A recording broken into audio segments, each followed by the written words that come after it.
Hey everybody, welcome to Example of Play. Today we are covering the air support tutorial for Flashpoint Campaigns Cold War. So looking over our briefing here, we are going to see how to do various air support operations, including siege strikes, close air support, and strike or interdiction attacks. And so we'll use a variety of aircraft and see how to plot those different missions and how to use them effectively.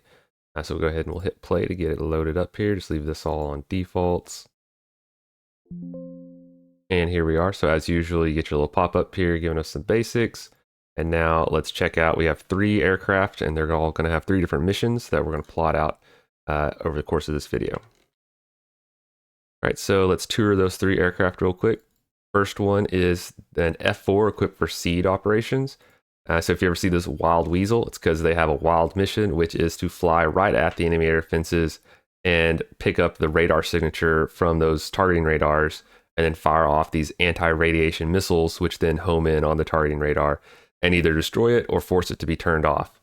And by doing that, then the enemy, the actual weapons that would target your aircraft are ineffective without that radar guiding them in. So their whole mission is to go in first and try to do that. So we'll be using them first today. Then we have an A-10, which, as everybody knows, close air support, flies in with its big cannon, bombs, rockets, all kinds of stuff to give close air support to your ground forces by knocking out enemy vehicles and infantry and whatever is out there. And then finally, we have an F-16 equipped for strike missions, so equipped with bombs, rockets, missiles, everything for targeting enemy ground forces. They can also be used for air-to-air combat, but that's kind of outside the scope of this game. It's abstracted, so we'll cover it in a minute, but you won't be using them directly for air-to-air combat. All right, so now let's review our mission and some other menus we haven't used yet. So we'll pull up operations to see our briefing. You can see, all right, so we have 3 phases for this. We're going to do a seed strike, then a close air support, then a strike/interdiction with the F-16s. And then down here, we can see, all right, we have intel of suspected enemy positions. So that'll help us out with planning those strikes. Since on the ground, all we have is 1 forward observer. Looks like they can't see anything right now because it is still dark out there. But we'll use the import mission graphics to pull those suspected positions onto the map to make that a little easier. Now we'll come up here and look at some information we haven't really used before or as much. Right here we have the weather and visibility, which of course is going to be important for aircraft coming in. Right now the weather's good, so that's not a concern, but it is dark out there. And then below it we see airspace control. So right now it's strong NATO, so that's good. You're always going to be wanting to check what's the airspace situation before calling in aircraft to help you out. And then we can also hit this FS button. We haven't used these buttons here before, but they're basically the same as what you get up here. And we see our aircraft are listed here in the fire support assets, but they also have a dedicated tab here for air support, which gives us a lot more information. Just kind of looking over this at the top, we have a summary. So strong NATO air superiority right now, perfect. It's dawn, clear visibility is good, so we don't have to worry about that. And then coming down here, your 3 different types that we have available are listed out. What their current status is, and then if you were in a scenario where they had an arrival or withdrawal time, you'd want to check that so you would know, hey, I've got aircraft coming up in a couple hours, or I need to use these guys before they're withdrawn from the battle space, because some of these scenarios in the game are really, really long and your air force is not going to be available the whole time necessarily. This next column, night ops, so not all aircraft in the game are capable of conducting operations at night. These are all, relatively modern NATO aircraft, so they're all good to go at night. Doesn't matter, but you might want to check that depending on which faction and scenario you're playing. And then finally, for all weather, so if they're able to operate in like a storm or rain or whatever and do their mission, they would be rated for it here. But these are actually all not rated for all weather, so they would be less effective or unable to do their mission if there's bad weather. Right now, we're not worried about that since we can come down here and see what is the forecast. And we have good weather. It looks like clear visibility for the whole scenario. And then over here we can see airspace control. Currently a strong NATO, but unknown for the future. So there's no way to predict that. You might play a scenario where there's some kind of intel in the briefing letting you know it might change, but that's kind of outside the scope of your control. It's just telling you, hey, NATO controls the sky right now, so you're good to call in airstrikes. If the enemy controls the sky, your strikes the aircraft may be destroyed on their way in or just chased off or just unable to do their mission. So you want to check that before you use them. And then also over here we have some more information. Right now it's dark, but it's about to be light out there. Now let's order that seed strike. So in the manual, it looks like they're able to see these enemy positions, but for me, I can't see them. So we'll just go off of looking at those images and our intel here. So we can just right click. There's multiple ways to do this, but we'll just right click here to pull this up airstrike.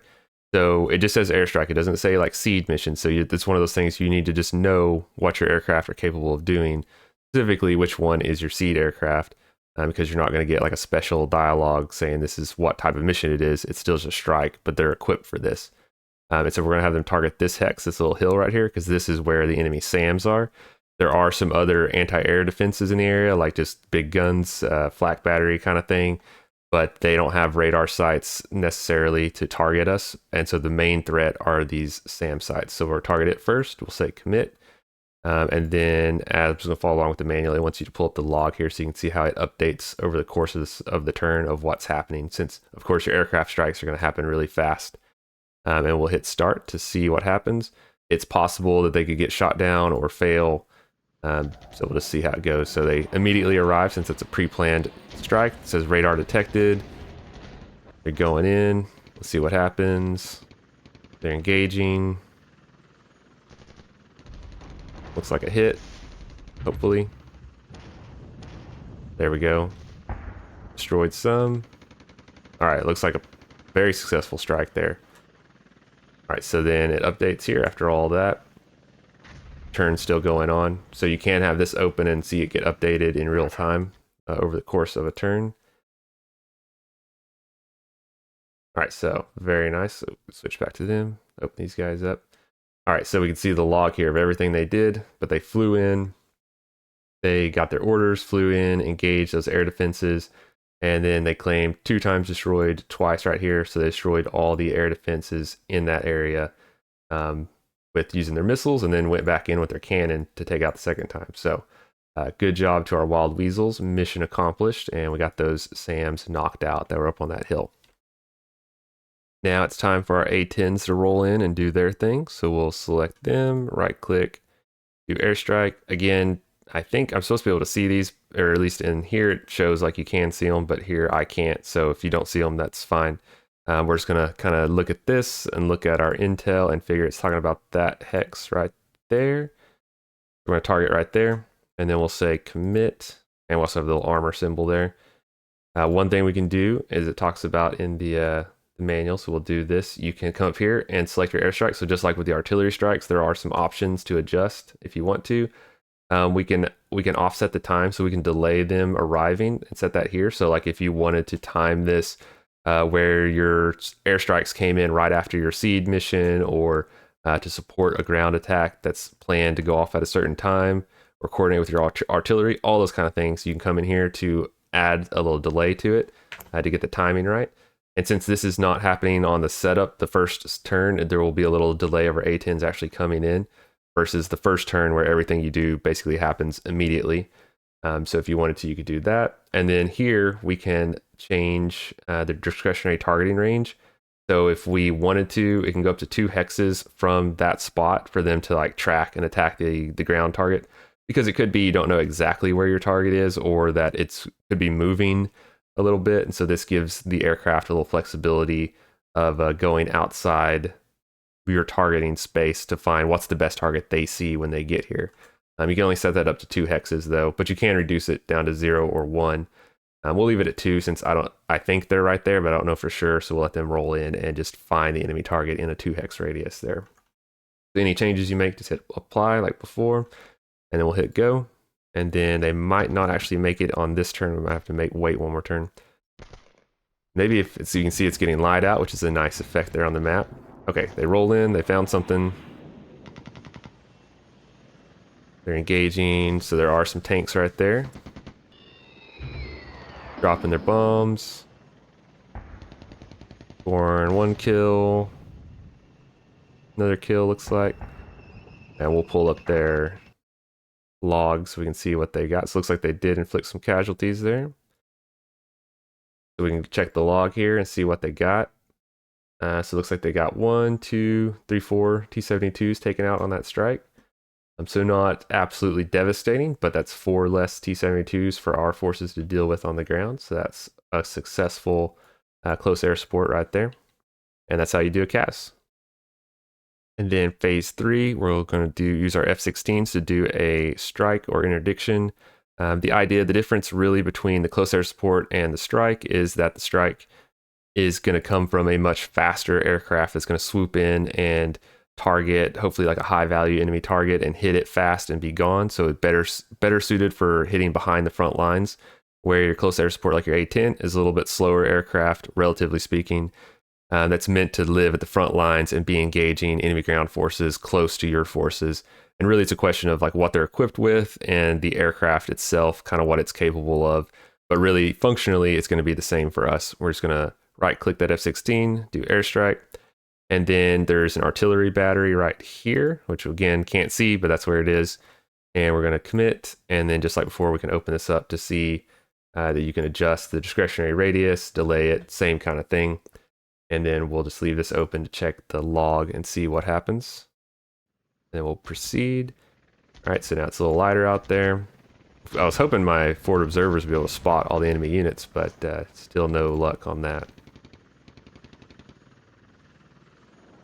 All right, F-16s roll in. They find a target. All right, so there's the enemy artillery. They're engaging.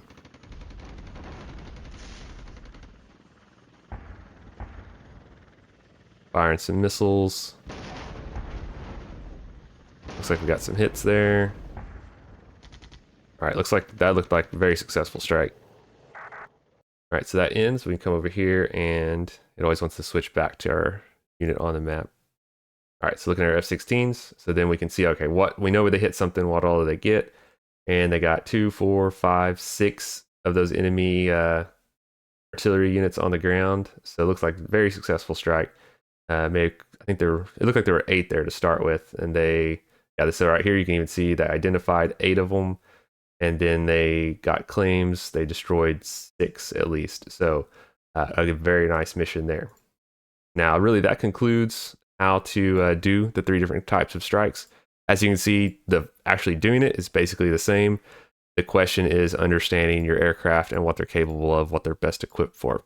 If we needed to send them in again, we could open one back up and see, all right, these guys are already on call. They're ready to go. Our F-16s they're headed to rest and resupply, so they're flying back to base to get rearmed, and then they'll be available again at 5:25, which seems very quick to be able to do a strike, fly home, and come back in like 30 minutes. So you can get multiple uses out of your aircraft, but of course you want to keep them alive, so that means not sending them at enemy air defenses unless they are your seed aircraft that's equipped for that. Use them first, knock those air defenses out, or use your ground forces, whatever you need to do to reduce the anti-air threat. So then you can send in your ground attack aircraft multiple times to take out those targets and help out your ground forces. And then also keep an eye on the airspace control, because if that changes, you might need to hold off on using your aircraft. But really, that covers it. That's pretty much everything it talks about here. And so for our next video, we're going to do NBC operations. So that's nuclear, biological, chemical strikes. And yes, we will get to drop a nuke in that mission. So be sure to hit like, subscribe, and come back for that next video whenever it drops. And thank you for watching. Have a good day. Bye.